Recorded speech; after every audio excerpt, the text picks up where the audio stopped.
नमस्कार। India debate में आप सबका स्वागत है। मैं हूं आशुतोष पाठक। मित्रों, आज मैं आपसे कुछ दार्शनिक नहीं, ऐसी बात करने वाला हूं जिसमें आपको ये लगेगा कि ये पूरा षड्यंत्र किस स्तर का है। भगत सिंह और चंद्रशेखर आजाद आज अगर जिंदा होते तो मैं दावे के साथ कहता हूं कि वो इस देश के लिए बिल्कुल भी लड़ाई नहीं छिड़ते अंग्रेजों के खिलाफ, क्योंकि जब ऐसा ही देश बनाना था तो भला वो क्यों उस वक्त के पार्लियामेंट में आकर के बम फोड़ करके ब्रिटिश बहरी सरकार को जगाने का काम करते, और आखिरी गोली चंद्रशेखर आजाद क्यों अपने सर में मार लेते। जिद थी कि आप मुझे पकड़ नहीं पाओगे, अगर पकड़ोगे तो मेरी लाश को ही पकड़ोगे। किसके लिए? इस मातृभूमि के लिए। कौन मातृभूमि? भारत माता। भारत माता को आजाद कराना था। भारत माता गुलाम हो गई थी, और ये गुलाम 1-2 वर्ष की नहीं थी। शक, खून, मुगल, फ्रेंच, और फिर डच, फ्रेंच, फिर ये इंग्लिश, अंग्रेज, इन सब ने भारत माता को गुलाम कर लिया था। और उससे आजादी फिर अपने वतन में न्याय के आधार पर शासन, और उस न्याय में जिसमें सबके लिए न्याय, सबको न्याय, सत्य के आधार पर एक ऐसे राष्ट्र के निर्माण की कल्पना जिसमें कहीं झूठ नहीं हो, फरेब नहीं हो, धोखा नहीं हो, शोषण नहीं हो, अन्याय नहीं हो, अत्याचार नहीं हो, बलात्कार नहीं हो, हत्या नहीं हो। चंद्रशेखर आजाद, भगत सिंह, राजगुरु,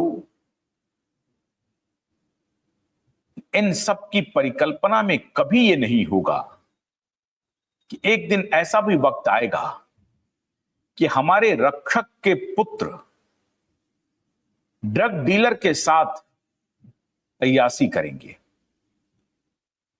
वो दिन कभी नहीं आएगा जब सबको न्याय देने वाले, उनका ही पुत्र, न्याय की लड़ाई लड़ने वाले एक अक्यूज्ड के साथ खड़ा हो जाएगा। वो कभी नहीं आएगा जब एक जांच एजेंसी वो सारे कृत्य करेगी जहां न्याय को दबाया जाए, सत्य को दबाया जाए। आज मैं भगत सिंह की बात इसलिए कह रहा हूं मित्रों, क्योंकि ऐसा लगता है कि 77 वर्षों में भारत ने अपना सारा दर्शन खो दिया। भारत अब एक राष्ट्र नहीं है, एक ऐसा समूह बनकर के रह गया है जिसमें मक्कारी, धूर्तता, झूठ, धोखेबाजी, साजिश, ये इंस्टीट्यूशनल वैल्यू का हिस्सा हो गया है। जिस किसी भी संस्थान में जाएं आप, साजिश मिलेगी, धोखा मिलेगा, झूठ मिलेगा, फरेब मिलेगा, ठग मिलेंगे, अन्याय मिलेगा, अत्याचार मिलेगा। हर संस्थान में ये अब अकूत मात्रा में आपको देखने को मिलेगा। वरना किसी ने कभी सोचा होगा कि परमवीर सिंह भी एक पुलिस कमिश्नर होगा, उसका बेटा डिनो मौर्य के साथ, एक ड्रग पेडलर के साथ रात की पार्टियां करेगा। भारत के मुख्य न्यायाधीश का पुत्र स्वयं एक एक्यूज्ड के लिए अपीयर होगा। और यह सब सहयोग है। एक बिलियनर, देश का बिलियनर, वो बिलियनर उसी अक्यूज लड़की के साथ इश्क लड़ाएगा। फिर वही बिलियनर बड़े बड़े नेताओं का पॉडकास्ट करेगा। वही बिलियनर महीनों राष्ट्रीय राजधानी में रह करके अपनी गर्लफ्रेंड को रिलीफ दिलवाने के लिए न जाने कितने पापड़ बेलेगा। वही बिलियनर उसे पॉडकास्ट के तरीके बताएगा, वही बिलियनर उसे बिजनेस आइडिया देगा। क्या इसी दिन के लिए भगत सिंह, राजगुरु और चंद्रशेखर आजाद ने अपना बलिदान दिया था? इसी दिन के लिए भगत सिंह को जिस दिन फांसी पड़नी थी उसके पहले ही फांसी दे दी गई, क्योंकि देश में विद्रोह ना हो जाए। विद्रोह उसके बाद भी हुआ, लेकिन 77 वर्षों में वो सारी मर्यादा तार तार हो गई। और इस मर्यादा को तार तार करने में इस देश के उच्च संस्थानों की बहुत बड़ी भूमिका है। वो संस्थान जिसके दर पर आप जाते हैं न्याय मांगने के लिए, वो संस्थान जो आपको आपके जीवन की गारंटी देता है, सुरक्षा की गारंटी देता है, उसने आपके जीवन के साथ खिलवाड़ कर लिया। वो संस्थान जिसे आप चुन करके अपने तकदीर की सारी बागडोर उनके हाथों में थमा देते हैं और वो आपको भरोसा देता है, वो कानून बनाने का काम करता है, संसद में बैठकर कानून बनाता है, आपके रक्षा की गारंटी देता है। उन सब ने मिलकर के उस सब को तबाह कर दिया। चंद्रशेखर आजाद, भगत सिंह, राजगुरु के सपनों के भारत को मिट्टी में मिला दिया। लेकिन हम लोग अभी, कुछ लोग जिंदा हैं जो सर में कफन बांध करके निकले हैं और जिन्होंने सांस्थानिक रूप से भारत के इंस्टीट्यूशन को, भारत जिसमें आत्मा निवास करती है, उन संस्थानों को तबाह किया है। उनको मिट्टी में मिलाने की कस्में खा रखी हैं। और मैं अपने एसएसआर वॉरियर को, अपने देश के सभी दर्शकों को भरोसा दिलाता हूं कि हमारी संख्या कम है, लेकिन यह संख्या इतनी जरूर है कि इनको इनकी औकात दिखाने में कामयाबी हासिल करेगा। हमें भगत सिंह, राजगुरु और चंद्रशेखर आजाद के सपने के भारत को मिट्टी में मिलाने वालों के खिलाफ खड़े होना ही पड़ेगा। मित्रों, हमने कानूनी लड़ाई छेड़ दी है उनके भी खिलाफ जिन्होंने रिया चक्रवर्ती को बचाने की सारी मर्यादाएं पार कर दी। मुंबई का पूर्व पुलिस कमिश्नर परमबीर सिंह का पुत्र डिनो मौर्य के साथ, मुंबई के ड्रग कार्टेल के साथ उसकी पार्टी होती है। पूरी दुनिया देखती है, फिर भी सब मौन है। अभिनव चंद्रचूड़ रिया चक्रवर्ती के लिए कोर्ट में अपियर होते हैं। कैसे अपियर होते हैं? क्यों अपियर होते हैं? क्या रिया चक्रवर्ती का अभिनव चंद्रचूड़ से कोई रिश्ता है? रिया चक्रवर्ती कब मिली अभिनव चंद्रचूड़ से? अभिनव चंद्रचूड़ तो कोई नामी वकील नहीं है। अभिनव चंद्रचूड़ तो अभी जुम्मा कुछ महीने हुए होंगे जब उन्होंने प्रैक्टिस शुरू की हो गई, या कुछ साल हुए होंगे। फिर अभिनव चंद्रचूड़ रिया के लिए कैसे अपीयर होने लगे? यह बड़े जांच का विषय है कि अभिनव चंद्रचूड़ को कैसे अप्रोच किया गया, किसने अप्रोच किया? क्या रिया चक्रवर्ती ने अप्रोच किया? मैं दावे के साथ कहता हूं कि रिया चक्रवर्ती की इतनी आईक्यू ही नहीं है कि वो ये पता भी लगा सके कि वर्तमान जस्टिस चंद्रचूड़, जो अब निवर्तमान हो गए हैं, उनके खानदान का इतिहास क्या है, उनके पिताश्री क्या करते थे, मतलब अब अभिनव चंद्रचूड़ के दादा वो क्या करते थे।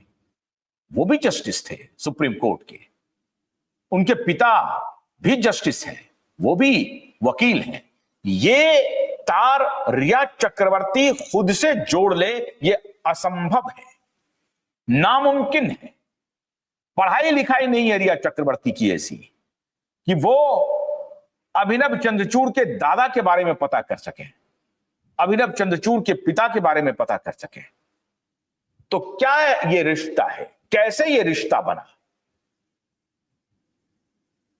जरूर इसमें किसी ने कोई ना कोई रिया चक्रवर्ती को यह सलाह दिया होगा कि सतीश मान शिंदे बहुत बड़े वकील हैं, लेकिन आपके लुकआउट नोटिस को अगर क्वैश करवाना है तो एक वकील मौजूद है जिनके पिताश्री भारत के चीफ जस्टिस हैं, और जब वो कोर्ट में अपीयर होंगे तो जो कोई भी जज होगा या होगी, उनके सामने अभिनव चंद्रचूड़ नहीं, चीफ जस्टिस चंद्रचूड़ दिखाई पड़ेंगे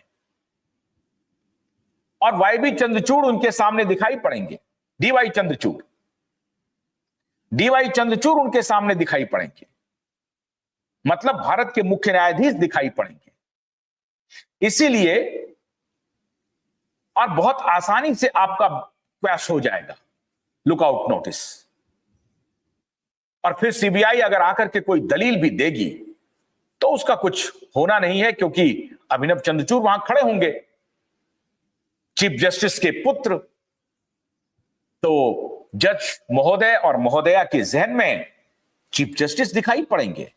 क्या पता शाम को फोन भी कर दिया हो पिताजी को कि जरा कल मेरा मैटर लगा हुआ है और आप तो बात कर ही सकते हैं, वैसे तो मैं भी बात कर सकता हूं, लेकिन जरा आप फोन पर कह दीजिए।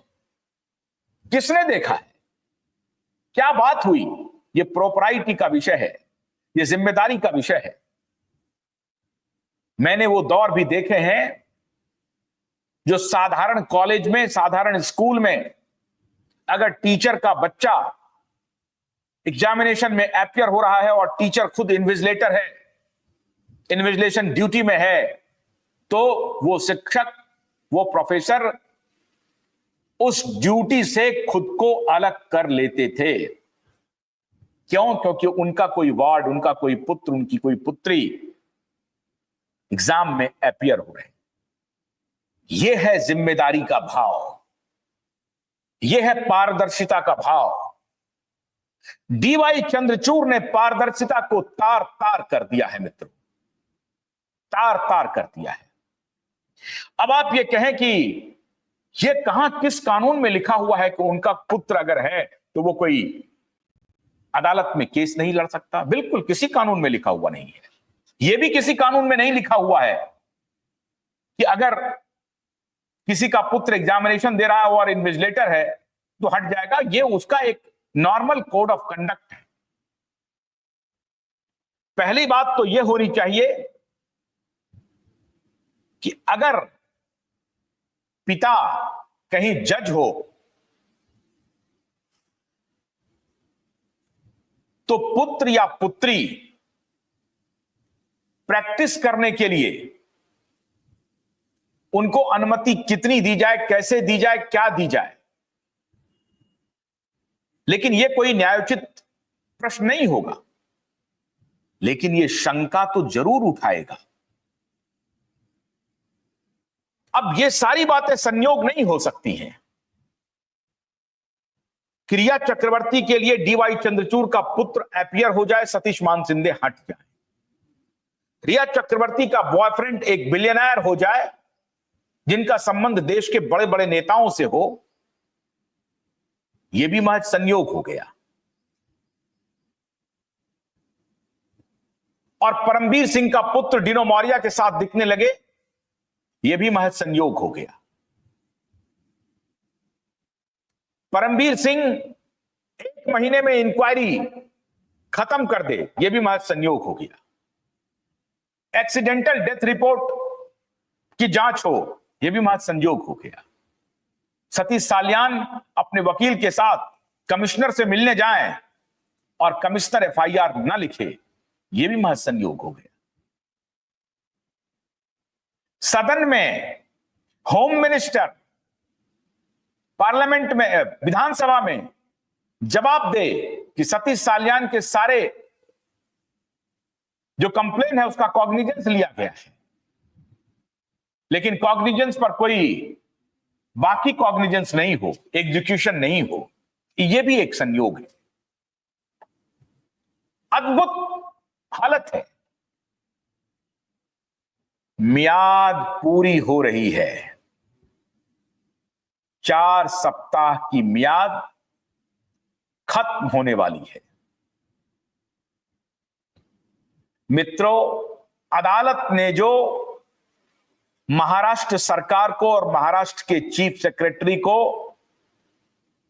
4 हफ्ते का वक्त दिया था रिप्लाई फाइल करने के लिए, उसका वक्त आज खत्म हो गया। 4 सप्ताह खत्म हो गए। 30 अप्रैल को ऑर्डर था, आज 27 मई है। 4 हफ्ते 4 सप्ताह खत्म। अभी तक कोई जवाब महाराष्ट्र सरकार ने फाइल नहीं किया है, यह भी एक संयोग है। साजिश कितनी गहरी है, झूठ कितना बेनकाब हो सकता है, फ्रॉड कैसे ब्रॉड डे लाइट में हो रहा है, यह सब मैं आपके सामने रख रहा हूं। देश की जनता तय करे सरकार की मंशा, पुलिस की ड्यूटी, अदालतों का पूर्व में रवैया। अब तो नहीं, अब तो अदालत ने तय कर लिया है कि इन बेईमानों को सबक सिखाना है, गुनहगारों को जेल भेजना है। लेकिन सरकार अपने तरफ से कोई कदम नहीं उठा रही है। मित्र, 4 सप्ताह बीत गए, कहीं कोई मरमरिंग नहीं है। उन्होंने क्या रिपोर्ट किया, कोई मरमरिंग नहीं है।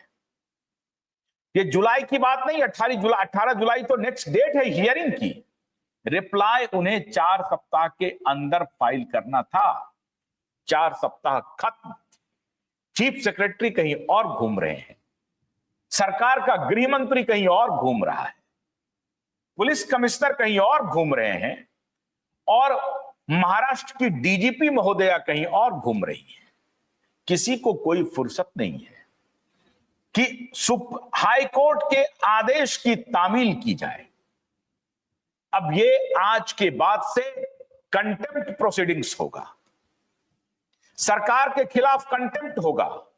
4 सप्ताह का वक्त दिया था अदालत ने, 4 सप्ताह की मियाद खत्म हो गई, तो फिर यह कंटेम्प्ट ऑफ कोर्ट है या नहीं है? महाराष्ट्र सरकार कंटेम्प्ट ऑफ कोर्ट कर रही है या नहीं कर रही है? साफ साफ कर रही है, साफ साफ। मैं आज उन स्पोक्स पर्सन से पूछना चाहता हूं जो पब्लिक डोमेन में आकर के बयानबाजी किए थे कि सतीश साल्यान के कंप्लेन को हमने गंभीरता से लिया है और उस पर कार्रवाई होगी। क्या कार्रवाई की आपने? 4 सप्ताह बीत गए, आपका रिप्लाई तक फाइल नहीं हुआ। आपको रिप्लाई तो फाइल करना ही पड़ेगा। अब आपके खिलाफ कंटेम्प्ट प्रोसीडिंग शुरू होगी। ये हाईकोर्ट, माननीय हाईकोर्ट के आदेश के बाद भी आप किससे दोस्ती निर्वाह कर रहे हैं, या आपको कोई जवाब नहीं मिल रहा है? अगर जवाब नहीं मिल रहा है तो जवाब ढूंढिए। आपको एफआईआर दर्ज करना पड़ेगा। आदित्य ठाकरे, सूरज पंचोली, डीनो मौर्य, इनको गिरफ्तार करना पड़ेगा। और रिया चक्रवर्ती दिशा साल्यान के केस में भी अक्यूज्ड है। सतीश साल्यान के वकील महोदय ने बहुत ही कैटेगोरिकली यह बात कही है कि सुशांत का केस तो अभी बाद में आएगा, दिशा साल्यान के केस में रिया चक्रवर्ती अक्यूज्ड है। रिया चक्रवर्ती को भी गिरफ्तार करना है। लेकिन रिया चक्रवर्ती के पीछे तो बड़ी बड़ी शक्तियां लगी हैं। उनको मालूम है कि अगर रिया चक्रवर्ती जेल के अंदर गई और 3rd डिग्री अप्लाई हुआ तो वो सबका भांडा फोड़ देगी। बड़े बड़े सफेद पोश नंगा हो जाएंगे, उनका बुर्का उतर जाएगा। उनका पर्दा उठ जाएगा। ये जो पर्देदारी चल रही है ना, ये जो राजदारी और पर्देदारी चल रही है, ये पर्देदारी भी खत्म हो जाएगी, राजदारी भी खत्म हो जाएगी। और जो जो राजदार हैं उसके राज बाहर आने वाले हैं मित्रों। इसलिए किसी और को नहीं, रिया चक्रवर्ती को बचा लो, किसी भी प्रकार से बचा लो, कितना भी पैसा खर्चा हो करो। डीवाई चंद्रचूड़ के बेटे को वकील रखना हो रखो, कहीं से कोई साजिश करनी हो, बाहर में बसाना हो बसाओ, बिलियनर को उसका बॉयफ्रेंड बनाना हो बनाओ, बिलियनर को बोले कि अपने बैंक का अकाउंट खोल दे, उसका पॉडकास्ट करवाना शुरू कर दे, करवाओ, लेकिन रिया चक्रवर्ती को बचाओ। मीडिया को पैसा फेंको, झूठी रिपोर्ट छपवाओ कि सीबीआई ने क्लोजर रिपोर्ट दे दिया और रिया चक्रवर्ती को क्लीन चिट दे दिया। मैंने कल चुनौती दी है कि अगर सीबीआई ने क्लोजर रिपोर्ट दिया है, वो क्लोजर रिपोर्ट कहां है? किसी ने देखा क्या? मैंने नहीं देखा, तो आप हमें बता दीजिए कि आपने नहीं देखा, यह आपकी गलती है, मैं तुरंत गलती मान लूंगा। नहीं दिखा। बांद्रा कोर्ट का क्लोजर रिपोर्ट दिख रहा है, जिसकी कॉपी भी मैंने आपको दिखाई कल। लेकिन पटना कोर्ट में जो सुशांत की मौत या सुशांत की हत्या की जो इंक्वायरी हो रही थी, उसकी जो क्लोजर रिपोर्ट है, वो रिपोर्ट कहां है? ये मैं देखना चाहता हूं, ये देश देखना चाहता है। सीबीआई बताए कि वो रिपोर्ट कहां है, क्लोजर रिपोर्ट किधर है? सीबीआई के ऑफिशियल वेबसाइट पे आप किसको आधार मानेंगे? सीबीआई वाले फोन उठाते नहीं हैं, कितनी बार फोन कर लें, इस मामले में कुछ बोलते नहीं हैं। मैंने कई बार प्रयास किया सीबीआई दफ्तर फोन करके मिलने का, नहीं मिले, फोन का कोई जवाब नहीं दिया। तो आप कैसे पता करेंगे? जो उनका ऑफिशियल वेबसाइट है, ऑफिशियल वेबसाइट पर आप जब जाएंगे तो आपको मीडिया में छपी जो रिपोर्ट है कि सूत्रों के हवाले से रिया चक्रवर्ती को क्लीन चिट दे दिया, यह रिपोर्ट साइट किया है सीबीआई ने। शर्म आनी चाहिए सीबीआई, शर्म आनी चाहिए। और इसीलिए मैं कह रहा हूं कि आज भगत सिंह, चंद्रशेखर आजाद और राजगुरु सोचते होंगे कि इसी देश के लिए हमने अपने को कुर्बान किया, जिस देश में इस तरह के जांच एजेंसी होगी, जिस देश में इस तरह के वकील होंगे, इस तरह के जज होंगे, इस तरह के पुलिस ऑफिसर होंगे,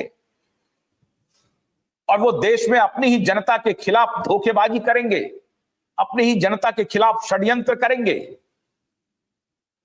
आज निश्चित रूप से वो स्वर्ग में शर्मिंदा होंगे कि ऐसे पापियों के लिए उन्होंने बलिदान दिया अपना। सीबीआई बता नहीं रही है। सीबीआई का जो ऑफिशियल वेबसाइट है, उस पे मीडिया रिपोर्ट साइट किए गए हैं, अपनी कोई प्रेस रिलीज नहीं है। और उस पर तमाम मीडिया बिके हुए दलाल पत्रकारों ने कहना शुरू कर दिया कि रिया चक्रवर्ती को क्लीन चिट मिल गई। क्लीन चिट असल में किसको मिली है, ये मैंने कल बताया, प्रियंका सिंह और मीतू सिंह और डॉक्टर तरुण कुमार को मिली है। रिया चक्रवर्ती के कंप्लेन की जो जांच हो रही थी, उसकी क्लोजर रिपोर्ट है, लेकिन सुशांत सिंह के मृत्यु की जो जांच है, उसका क्लोजर रिपोर्ट पब्लिक डोमेन में कहीं नहीं दिखेगा आपको। पटना के सीबीआई वेबसाइट पर भी नहीं है, सीबीआई जो केंद्रीय सीबीआई का जो वेबसाइट है उस पर भी नहीं है। फिर ये खबर आई कहां से? जब वो रिपोर्ट कहीं दिख नहीं रही है, तो फिर मीडिया में इसे किसने प्रचारित किया, किसने प्रसारित किया?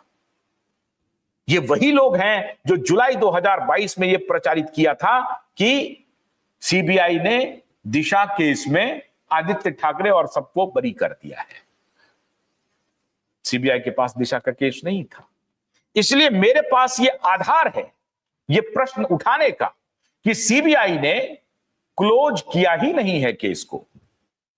ये षड्यंत्रकारियों ने मिलकर के मीडिया के साथ, वही षड्यंत्रकारी जो रिया चक्रवर्ती को बचाने में अपनी सारी शक्ति लगा दिया है, उन षड्यंत्रकारियों ने रिया को बचाने के लिए झूठा नैरेटिव प्रोपेगेंडा मीडिया के माध्यम से, मीडिया को खरीद करके मीडिया के माध्यम से पब्लिक डोमेन में लाने की कोशिश की।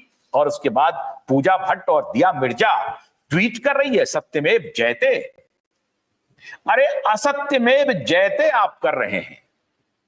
आपके असत्य को एक एक करके क्यूबाइड नेटवर्क एक्सपोज कर रहा है।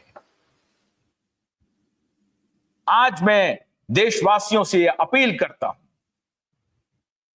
कल दिशा का बर्थडे था। देशवासी खड़े हो जाएंगे तो दिशा को न्याय मिलेगा, और जिस दिन दिशा को न्याय मिलेगा उस दिन सुशांत के लिए न्याय का दरवाजा खुल जाएगा। ये लाख कोशिश कर रहे, ये बचने वाले नहीं है। लेकिन जो जो षड्यंत्रकारी इतना बड़ा षड्यंत्र कर रहे हैं, उन्हें क्यूबाइड नेटवर्क पूरी मजबूती से एक्सपोज करेगा। अच्छा, ये कहेंगे कि सबूत क्या है? किसी का सबूत होता है क्या? मोटरसाइकिल पर घूम रहे हो, इससे बड़ा सबूत क्या है? तुमको पता नहीं है क्या कि वो एक्यूज्ड है? वो जेल जा चुकी है, वो जेल जा चुकी है नारकोटिक्स के केस में, और अभी उसकी इंक्वायरी चल रही है। उसमें वो बरी नहीं हुई है, उसमें वो एक्यूज्ड है। उसके साथ तुम इश्क लड़ा रहे हो। क्यों? पैसे की बल पर, पैसे पर तुम मगरूर घूम रहे हो। पैसे की तुम्हारी जो ताकत है वो तुम्हें बताता है कि तुम तो प्रधानमंत्री को भी खरीद सकते हो। पैसे के बल पर एक नारकोटिक्स डिपार्टमेंट का केस चल रहा है, उसमें कोई उसको छूट नहीं मिली है, लेकिन उसे लेकर के तुम घूम रहे हो, उसके नैरेटिव पर यकीन कर रहे हो। पूरी दुनिया जो कह रही है वो झूठ है। पूरी दुनिया जो कह रही है वो झूठ है। सीबीआई का जो क्लोजर रिपोर्ट है रिया चक्रवर्ती के ही कंप्लेन के केस में, वो एक्सपोज कर देता है रिया चक्रवर्ती को। यूरोप ट्रिप के पहले कुछ भी बुरा नहीं था सुशांत के साथ। अगर ये जो छोड़ा मोड़ा, ये जो मेंटल प्रॉब्लम, ये पूरे प्लानिंग का हिस्सा था रिया चक्रवर्ती का, कि कैसे इसको ट्रैप किया जाए। वो हनी ट्रैप था, वो गर्लफ्रेंड बिल्कुल नहीं थी, वो हनी ट्रैप था। 8 जून को मृत्यु, और उसके बाद इधर कहानी बदल गया। 8 जून को ये घर छोड़ दिया, और इसमें कोई फॉल प्ले सीबीआई को दिखाई नहीं पड़ रहा है। अद्भुत बात है। ये दोनों स्टैंड अलोन केस कह रहा है कि नहीं उसका कोई लेना देना नहीं। अद्भुत बात है। तो सुशांत के केस का मामला तो बाद में आएगा। दिशा के केस में एक्यूज्ड है रिया चक्रवर्ती, और 18 जुलाई की जो तारीख है उसके पहले भी हमें जानकारी मिली है, हमारे वकीलों ने इंटरवेंशन शायद वो फाइल करने जा रहे हैं कि 4 सप्ताह की मियाद पूरी हो गई आज। अभी तक सरकार ने अपना रिप्लाई फाइल नहीं किया है। अब क्या आदेश है कोर्ट का? क्योंकि ये कोर्ट की सरेआम अवमानना हो चुकी है। सरकार ने अदालत की अवमानना कर दी है। 4 सप्ताह पूरा हो चुका है। वक्त दिया था 4 सप्ताह का, कोई खबर नहीं है। 1-2 दिन और इंतजार कर लेते हैं। लेकिन भगत सिंह, राजगुरु, सुखदेव, इन सबको जरूर ऊपर में शर्म आ रही होगी कि हमने ऐसे देश का निर्माण किया जहां इस स्तर पे साजिश, धोखा, फ्रॉड, अत्याचार, अनाचार हो रहा है। देश को जगना होगा इन माफियाओं के खिलाफ। बहुत बहुत शुक्रिया। नमस्कार।